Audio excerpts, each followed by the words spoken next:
as the old saying goes, when you are inside the jar, you can't read the label. In this episode, I'm going to be sharing some really interesting conversations that I've had over the last few months with private clients. And these were instances where the client has been super focused on performing at their best, but actually they've missed a vital piece of how whatever it is they're doing was actually detrimental to their performance. And I was able to see how this affected them. We were able to reframe it and they could make a change so that they could perform at their best and reach their potential. So in this episode, I'm going to be sharing some of those with you. I would not be surprised if most people listening have felt at least one of them, and maybe you're even engaging in two or maybe all of them. So my hope is that in this episode, you can listen, maybe start to see where you may be acting in a way that you think is really helpful to your career or business. But when you look underneath the hood, you realize that it's actually draining your energy and capacity significantly. Let's dive in. Okay, so you know what this one's all about, so we're just going to dive right in. Okay, client number one and situation number one.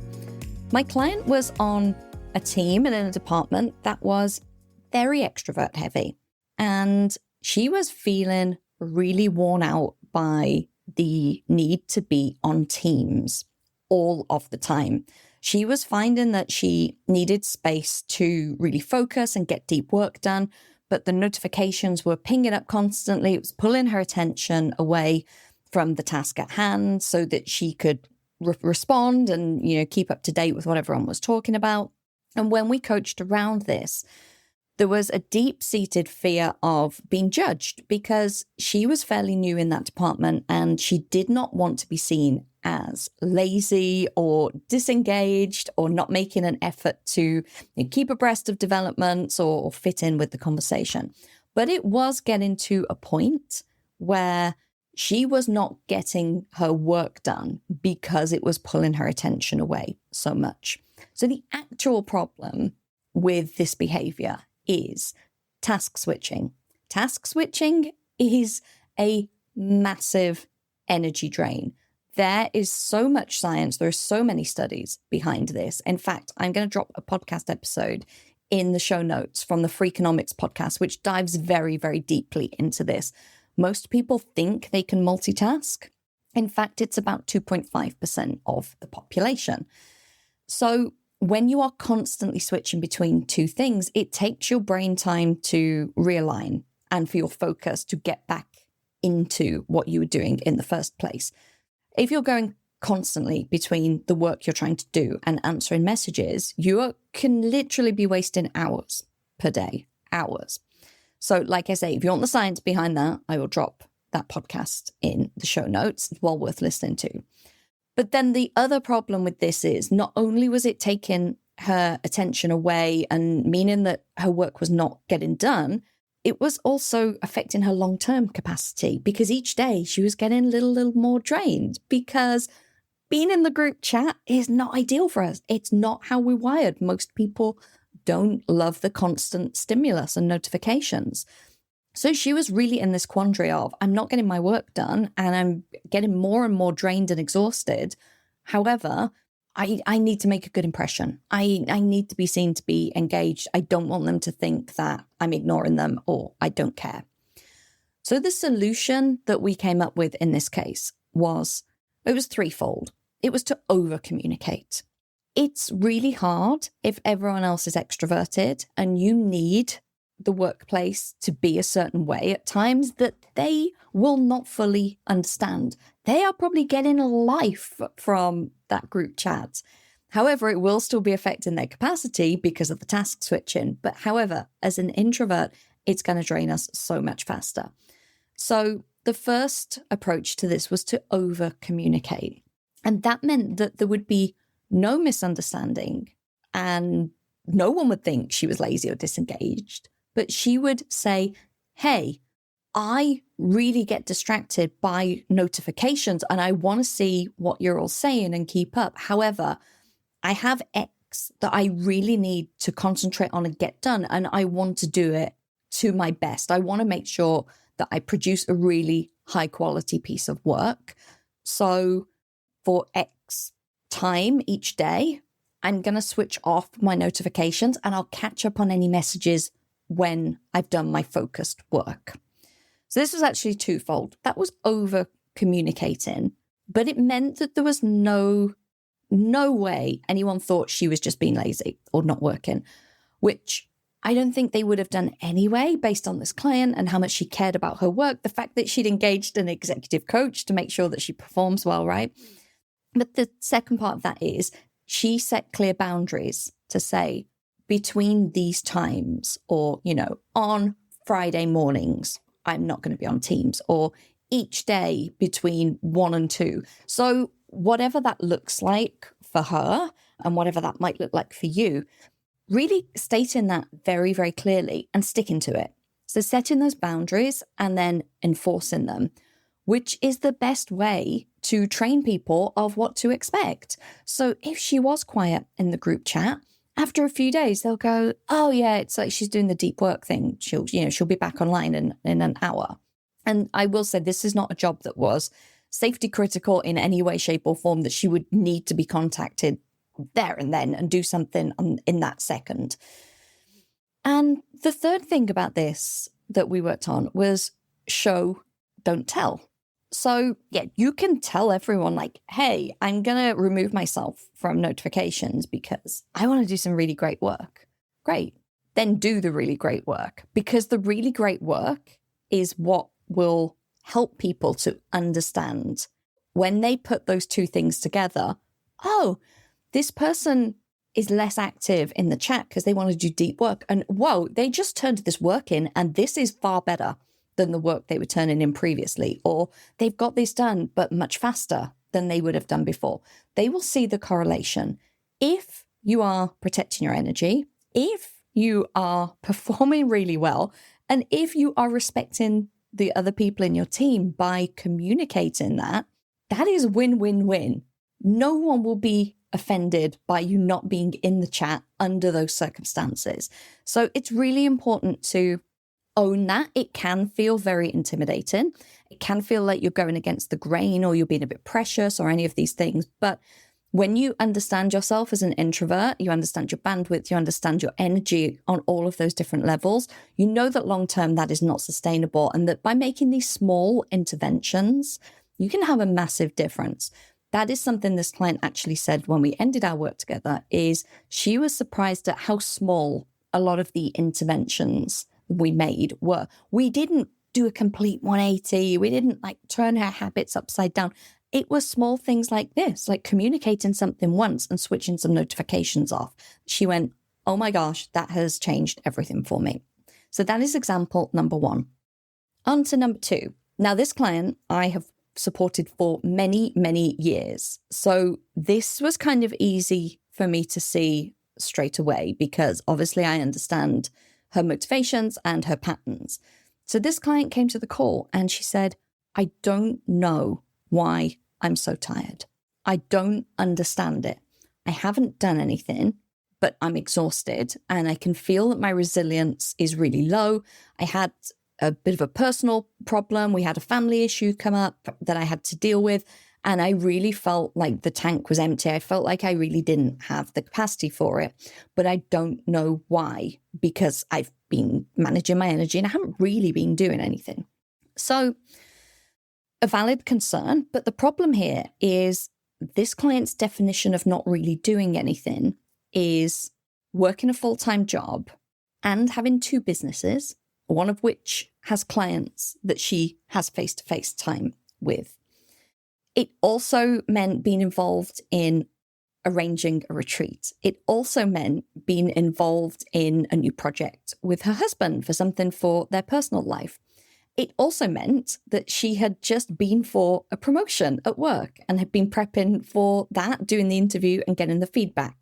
It also meant that she had had people to say, people that she loved, but when she looked at the energetic capacity that had taken from her and the emotional labor of prepping the spare room, going out shopping, getting ready for them to come, hosting them for 2.5 days while she was working, getting her energy back on track after they left.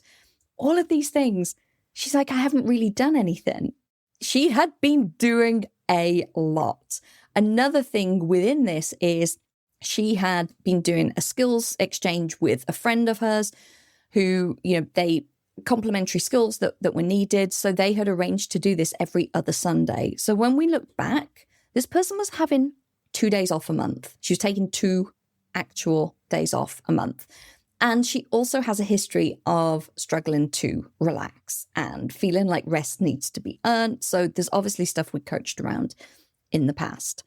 She was doing so much, but it's not all tangible. Like I say, there's emotional labor in there. There's concern for other people. There's getting things ready. There's the lead-in time to events happening. There's the wind down time to afterwards. There's getting outside of her comfort zone by going for a promotion and all the extra work that comes around that.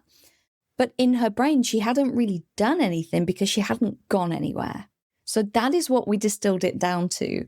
Her brain was saying, well, you haven't gone out and gone away or done stuff. You haven't been doing a load of stuff outside the house, so you shouldn't be tired. But had completely negated all of the other pressures on her that were obviously causing her to be tired. Now, part of this is the paradox of being a high achiever. You know that you need to take active rest and recovery. You know that needs to be intentional and needs to be scheduled in because push leads to burnout.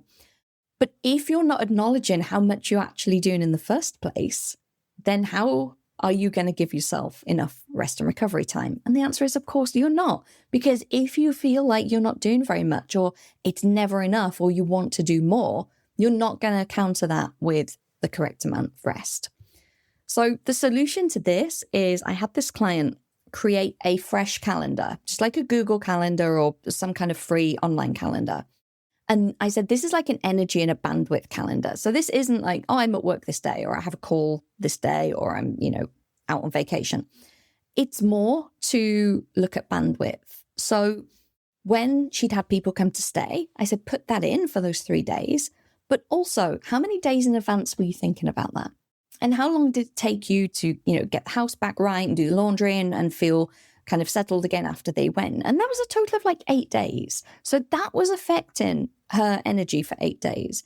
Things like going for a promotion. She had an interview that she had to prep for. Then she had to wait 2 weeks to hear the results. And then she had to have feedback from the results. And so then, we can block that time out in a different color and see.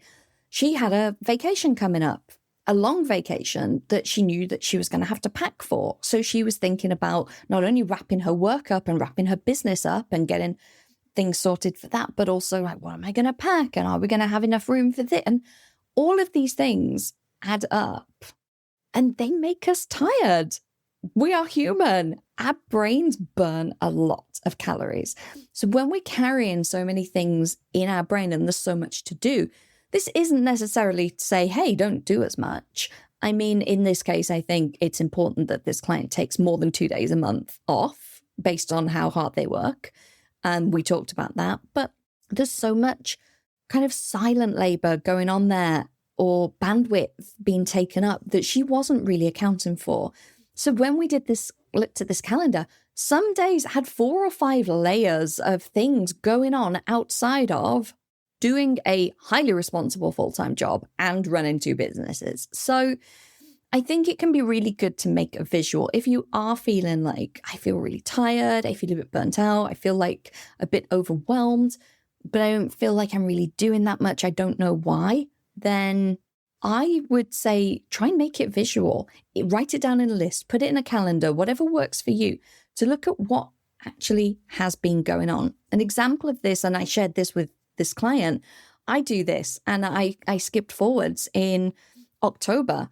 I have someone that I like very much coming to London to visit with some friends. So I'm going to be in London. I'm going to be meeting up with them. It's quite a big group of people. I don't know most of them. I've got to travel to London. I'm going to be staying overnight. There's going to be food and probably some alcohol.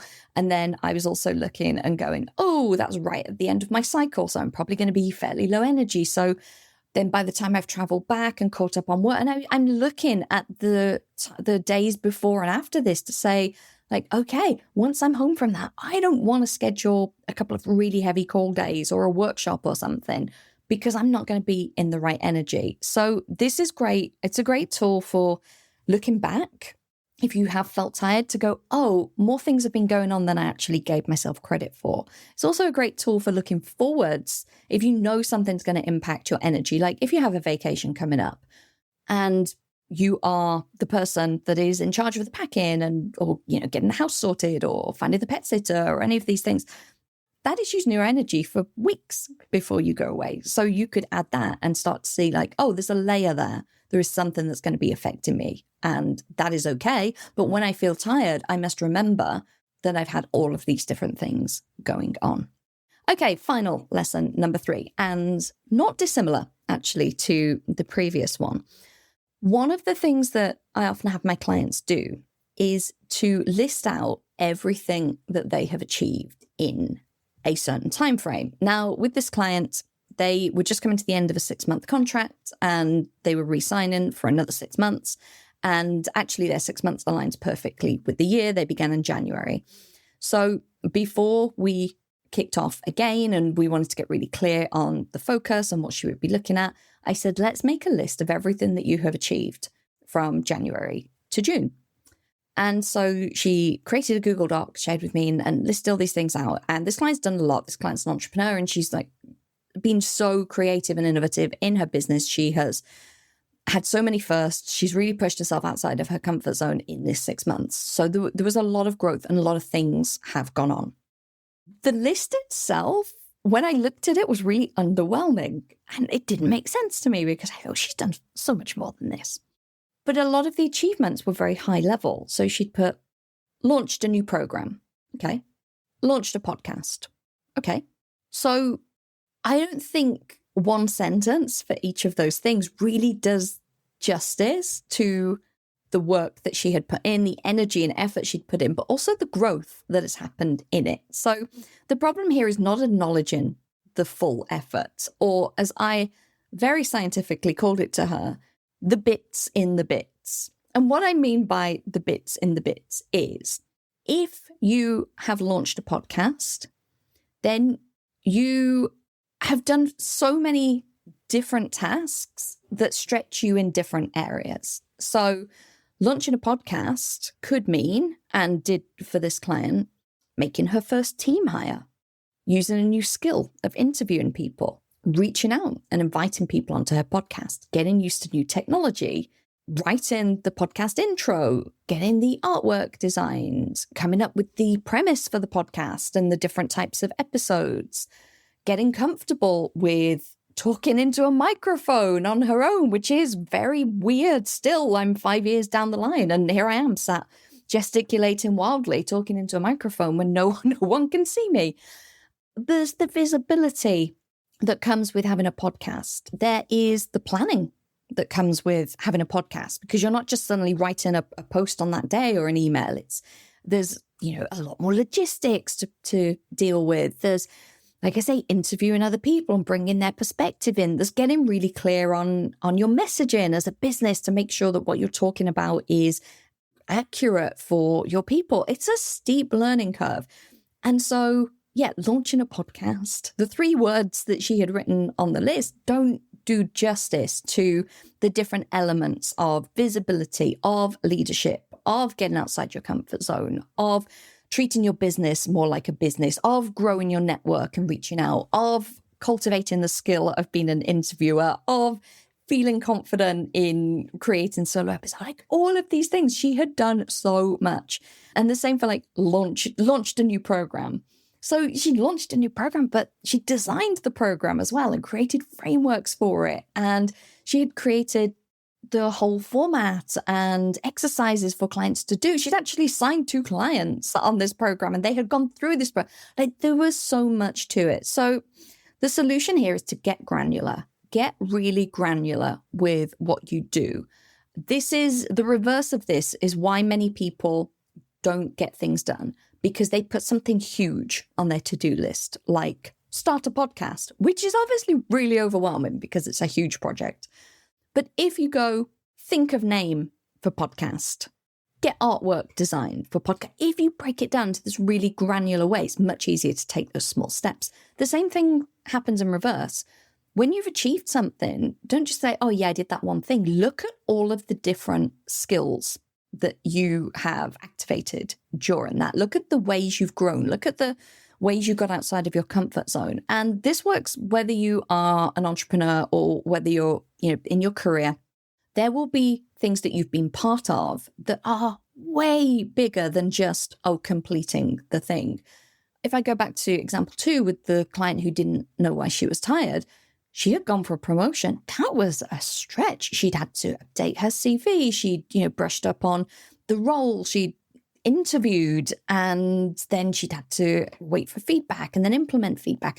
There's so many more skills there than like, I just went for this promotion. There's so much to it. There's the self-belief that you are qualified to do that job and that you want that job. So with this one, get granular and celebrate every small win. Celebrate every small piece of every project and really recognize that how many different skills are involved. I think sometimes as introverts, we can be very humble, and especially as high achievers, to say, oh, it's not a big deal and anyone could have done that, or oh, I'm not really a leader, or any of these things. But when we look back and break down what we've done, quite often we see that it's more multifaceted than we give ourselves credit for, and that we are exercising skills that we maybe don't think that having a podcast is leadership. But if you're hiring a team member and you're leading them, and if you are sharing your thought leadership with the world, essentially, you are exercising your leadership. So all of that to say, there are many ways that we grow in every different situation, and it's really important for our confidence and our growth to really acknowledge them all and not lump them in one big high-level statement, which is intangible. Break down the tangible bits and celebrate every one of them. So thank you for joining me for this episode. I hope that there was something of value here, that maybe you can see that, oh yeah, I do that, or yes, I think that way, or actually this reframe could be really helpful for me. I could take this solution and it could help. Ultimately, we want you to perform at your best. We want you to reach your potential. We want you to do so without absolutely depleting your energy, which as an introvert, you absolutely can. We just have to remember that we are wired differently, and sometimes we just need to take our own route to get to that success. Thank you so much for tuning in, and I will see you in the next episode. Thank you for tuning into this week's episode. I hope that you're feeling expanded to what's possible for you, motivated to take action, and inspired about how you can start to own your energy. I share even more tools and resources on my Introverts Only email newsletter. By signing up, you not only get early access to the Ambitious Introvert products and services, but you also get brand new podcast episodes delivered straight to your inbox every Monday, meaning you'll never miss your weekly dose of introvert-friendly inspiration. Sign up now at theambitiousintrovert.com/newsletter or click the link in the show notes. See you next week.